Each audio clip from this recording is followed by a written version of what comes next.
Morning fam, Tasha, I'm on Bear Prepping. So, welcome back to the channel. If you're new to the channel, on this channel, we just talk about food preservation, getting food on our shelves so that they're shelf stable. We talk about preparedness, emergency crisis, basically everything we do as a family to get ready for any kind of crisis that might come our way. So if that sounds like your shit, sounds like something that you'd be interested in learning more about, please make sure that you subscribe and hit the bell notification so that you can get notified when I do videos. That is every day at 2 p.m. though. Okay. So today I kind of want to, I don't want to make this too dark, you guys. But this topic is probably going to be a little bit darker in some areas that I'm going to talk about. Okay. But I think that it's important to talk about this area, right, in regards to prepping, and then start to do things to prepare for it, okay? Because depending on the dynamic of your family, this could be a very, very serious topic. And that's that once shit hits the fan, something major, right? A major crisis. I'm talking something that is prolonged and lasting a while, okay? And it's like a apparent to everybody that, you know, this is life altering, okay? And that could be a multitude of things, okay? But a huge piece of that is power, and if our country lost power for any significant amount of time, what that looks like, and the craziness and chaos that would come after that, okay? So think about this.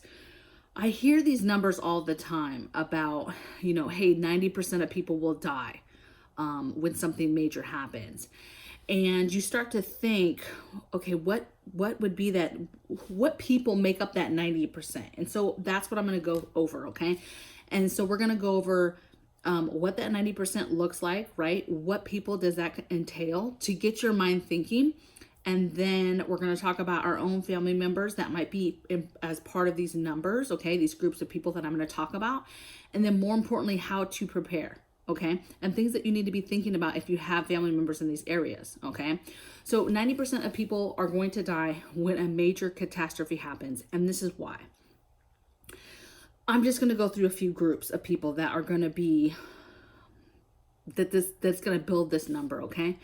Think about all the people right now today that are either on two things, either on life-saving medicines, meaning if they do not take said medicines, they will die.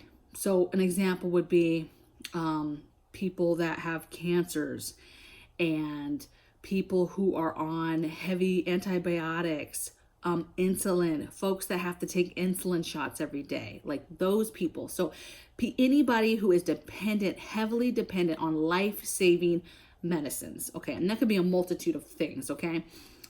So life-saving medicines and people who are on life-saving machines, okay? So anybody, when something happens that is in the hospital on any kind of air, oxygen, ventilator, any kind of machine that is helping them prolong themselves, anybody that's in comas, ICUs, little babies that are in ICUs when they're first born, older people that are on oxygen machines and some sort of ventilation machines, right?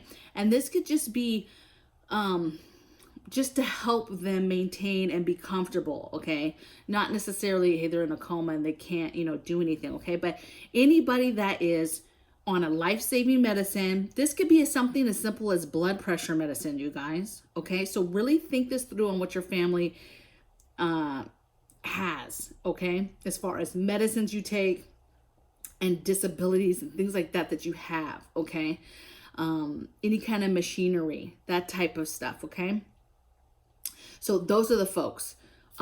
Anybody who is, I'm not going to say lazy, but think of those folks. We have thousands upon thousands of people, I would say millions, that are overweight. So I'm talking about your 405 pound, 400 pound, 500 pounds, 600 pounds, 700, and up. Those people that are bedridden, whether it's because of weight like that or whether it's because medically they can't get up, but bedridden people that I cannot get up out of their beds, those people are toast. They're done for, okay? Hoarders, people that never leave their homes and they just hoard and they just stay in, those folks are going to not make it, okay? People like that are bedridden, that are dependent on others to bring them said medicine, bring them said food, that type of stuff, those are people that are going to be part of that 90%, okay? And anybody that is just in the hospital in general under any kind of long-term care, okay? Yes, at first, I think that doctors and nurses will continue to do their jobs because they take oaths, and they'll continue to do that. But there could get to a point where stuff starts to get deserted, and if there's no power, think about it. I mean, even if there's backup generators, that only lasts so long, depending on what the reserve is for gas or whatever. Okay, so it gets scary real quick. All right, I just want to keep looking at my list, you guys. I talked about that. Okay, so let's talk about some basics, okay? We talk about food and water all the time. There is a big majority of people in the world, okay, and the United States who will pass away because they run out of water. They run out of food. With water, there might be a capability to go get water, but it might be either they're going to die because they have no water, or they're going to die because they don't know how to treat the water that they've found or procured, that they've gotten, okay? And that's a big deal. Water is such a big deal that you have to be really smart and know what you're doing. And there's going to be a lot of people that are either going to run out of it, they're going to die because they do not have any more water, or they're going to die because they can get water, but they don't know how to filter, purify it, all that good stuff, okay? And so that's a huge thing. And then, of course, food. Now, people can go much longer with food, but if you're talking about 90 days of a situation, within 90 days, there's going to be people that are going to die, you guys, that are not going to be able to make it, okay? All right. Another one, I already said the people that can't move, right? Bedridden people. Either they can't move because they're bedridden, or they don't move because they're overweight and they've just given up on life already anyway, okay? Exposure to different things. So people that are going to die of the cold, of the heat, people that are in certain areas of the country that can't, because of no power, cannot maintain what they need, right? They live somewhere where it's super cold, and now they cannot heat themselves. They cannot keep themselves warm, and so they end up dying, okay, of hypothermia. Or people dying because they're trying to stay warm in an incorrect and safe way, okay? When it comes to exposures, what's naturally going to happen is you're going to have people who are going to start to migrate to certain parts of the country when something happens because of that, okay? It's too cold. We've got to migrate. We don't have a way to stay warm anywhere. And that's after, 60, 90 days, you're going to have people start making moves that are made off of, okay, we don't have any food. We don't have any water. It's too cold here. It's too hot here. Whatever the case may be, you're going to have people start to migrate if they can. The problem with that is within 90 days, the crime, rape, all of that is going to be out of control. Murder. People are going to be getting hurt because people get desperate, whether it's the early stages of looting and people just taking advantage of something falling and them being able to steal said TV that they can't even use because the power is out, which doesn't make sense, right? Stealing tennis shoes. Or just chaos starters who are just trying to destroy stuff and start chaos and not understanding that, it's not going away anytime soon. And there's going to be all types of people, if they've made the decision of, oh, we're going to bug out, right? These people that say, oh, we're going to bug out, but they don't know where they're going. Like, those are the people that are going to get killed, okay? People that are out trying to get food last minute, water last minute, and out on the streets where it's dangerous, where people are totally in chaos. It's not going to be a good look, and a lot of people are going to die, okay? So when it comes to crime, you're going to have a huge number that is just going to die out of crime, okay? Being murdered, being robbed, whatever the case may be. But here's the other side of it, you guys.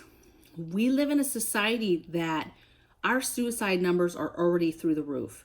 And when you throw, I'm not going to say any dynamic, but our younger generation, okay, tends to not have that natural grit or that natural resiliency. And you're going to have a lot of people that are not going to be able to handle it. They've grown up in a world of technology and having everything at their fingertips and being able to right away get what they need. And then you're going to go from that to Nothing is given to you. Everything is going to be whatever you can do for your family and yourself. Okay. It's not going to be, nobody's going to be looking out for you. No government is going to be coming for you to come help you. None of that is going to happen. You know, if something happens right away, I would venture that, yeah, maybe the first week or 2 weeks, you would see different entities pop up to help. But if you're talking about the whole country does not have power, you better dig in and get ready for a ride, and you better not be on those streets. So now let's just talk about what you're going to do as a prepper or a new prepper, or what do you do to prepare for this? So one is you continue to prep, like we always talk about. You continue to prep your water. You continue to prep your food, your medicines, your medical supplies.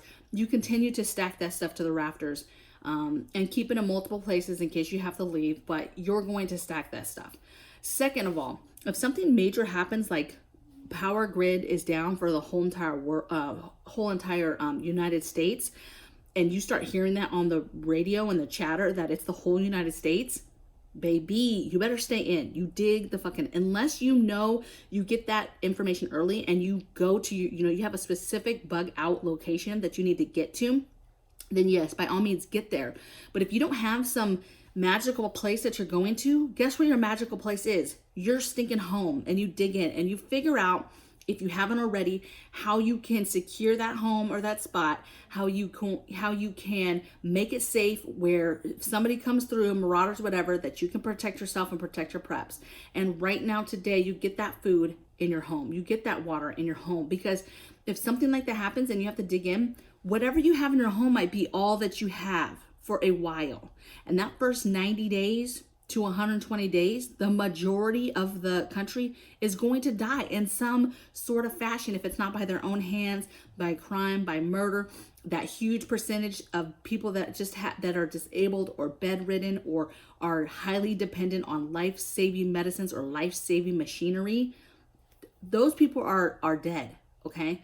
Now let's talk about this, because this is where it goes a little bit dark, but you need to be thinking about it. Our children, okay? Children are going to die. Now, children have this innocence that makes them resilient, okay? I don't think that it's just that when they grow up in a society, that starts to turn where they lose that natural resilience that I believe innocent children have, okay? So I think that children will make it, but it's the ones that are dependent, very young children that, like, young, okay? And children with disabilities, children in wheelchairs that are in wheelchairs all the time, okay? Like, they live in the wheelchair.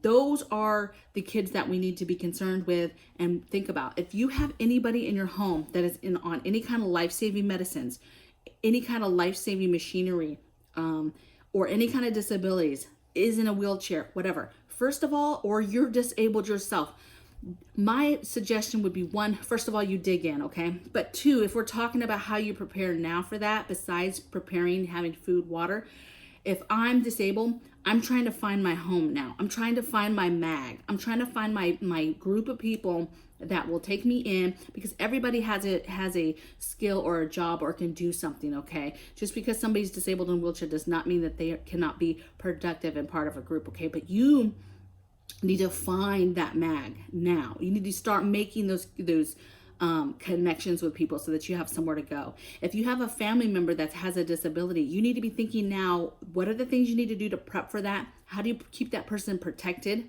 Okay. How do you make moves with that person? Who takes care of that said child in the wheelchair if something, God forbid, happens to you? Okay. Like, you need to prepare forward. If you have life-saving medicines, right? Not life-saving, but super, super important. Let's just say somebody in your family has, let's say, blood pressure medicines. You need to start thinking and researching the herbal things that you might be able to utilize to take the place, or at least come halfway with medicine that they're taking. Now, if it's serious life-saving, like people that take insulin, I don't know what the workaround for that is, okay? Unless you've got power that you can generate to run, a refrigerator for insulin, but then it becomes, you run out of insulin. So even if you've prepped a lot of it, eventually you run out of it.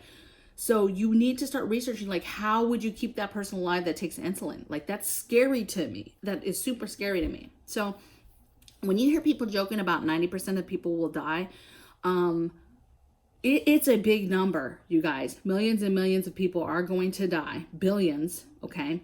All your elite is going to go underground. You're not going to see any elites. Those people that have money and the government, all that, they're underground, baby. They're not worried about us, okay? They're going to immediately go underground and then monitor what's going up here. And for those of us that are still up here above ground trying to survive, you're going to dig in. If you can dig in, I can't even say this enough. Unless you're going to some magical place, you need to be digging in, and you need to prepare for digging in, and you need to dig in for 90 days, because the majority of the crime and craziness is going to happen in 90 days. Let all those people kill themselves off outside of you, okay? Let the stuff happen outside in that 90 days happen the way it's supposed to happen, okay? But you can't do that safely unless you have your preps and you're prepared to be able to dig in for a long period of time, starting with 90 days, okay? But it could be longer, okay? So hopefully this wasn't too dark, but I just felt the need to talk about this, because I think people just nonchalantly think like, oh, they always say all these people are gonna die, and we're Americans. Americans are great and strong and all this stuff, but we're also stupid. We make stupid mistakes. People will go out and bug out. They'll evacuate and be all over the roads. They won't get to where they need to go. They don't have gas. They don't have a place to go to. And it's horrible. And people die because people get desperate. They'll start stealing from each other, trying to take stuff from each other, trying to one up each other to get to where they need to get to. And the smart person is the person that is going to dig in. And even if you live in an apartment or wherever you live, just dig in for 90 days. Will already set you up ahead of the average, okay? And don't be thinking that the government is coming to help you, because they're not. They're going underground, and they're not going to be thinking about us, you guys. So I think I hit everything. And then the only other thing you could probably do is just get mentally ready, right? Get physically ready, all right? You might have to fight off people that are trying to make it in your home, okay? Or if you are having to evacuate and leave, like there's no choice. You have no choice. Your house is burning. You have to leave. You need to be strong-minded. Your body needs to be strong, because you'll be packing stuff. And then spiritually, okay? You have got to be right with your Lord, whatever that is for you. And that is what's going to get you through said scenario. But that first 90 days is going to be crazy. It is going to be the test of all tests, and you need to dig in and not be part of the chaos that is going to be happening outside. Do not get pulled into that by thinking that, oh, I'm going out and protesting, or I'm going out to do this, or I have to go out and get gas, or I have to go out and get food and water.